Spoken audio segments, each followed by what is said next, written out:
Sports fans, get ready for Through the Wire. We discuss all the hottest stories in sports straight from the headlines. I'm John Paul Salamanca, this is Evan Molina, and let's take a look at one of the more interesting stories that happened over the weekend. Donald Sterling, I think everybody's been talking about that, under investigation for some racially insensitive comments he allegedly made towards his girlfriend, I believe. It's not just towards his girlfriend, it was towards Magic Johnson, which is pretty much that one NBA Hall of Famer and one of the most successful African-American businessmen in the world, pretty much been told by Donald Sterling, yeah, you can't come to Clipper game. That's just the tip of the iceberg. When you have the President of the United States commenting on this, when you have this is now bigger than sports. It's now on Meet the Press. Yeah, we're talking about possibly Donald Sterling losing ownership of the team. That's how insensitive. And there is a history of this March Schott. Let's not forget, she lost her team for making comments about Nazis, pro-Nazi comments. It's going to be interesting to see how the commissioner's office handles this whole situation. Another interesting thing to see is how this is going to affect the playoffs, which we jump into right now. The Clippers got blown out by the Warriors over the weekend. The series is now even at 2-2.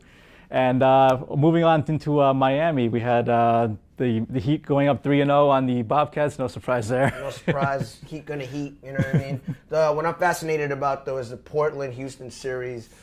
Portland's up 3-1. It's been a breakout party for Damian Lillard and Marcus Aldridge. Even though the attention is, my friend Fuzz keeps saying, all the attention is on Dwight Howard, we need to start focusing on how legit this Portland team is. And speaking of legit, one team that isn't looking quite as hot right now is the Indiana Pacers. They're all tied up with the Atlanta Hawks in a very surprising 2-2 first-round series, and this one I didn't see coming. I had them penciled in the Eastern Conference Final. Same here. Thank goodness that there's a eraser on pencils. You know, and can Knicks fans, can you stop complaining this could have been us? You weren't good enough. Let it go. Let's talk about Atlanta and the job that they're doing. Instead, I mean, they're pushing the guys. They're pushing it. If I'm the Wizards going to the other series, if I'm the Wizards, I'm feeling good about Atlanta possibly being there. Yeah.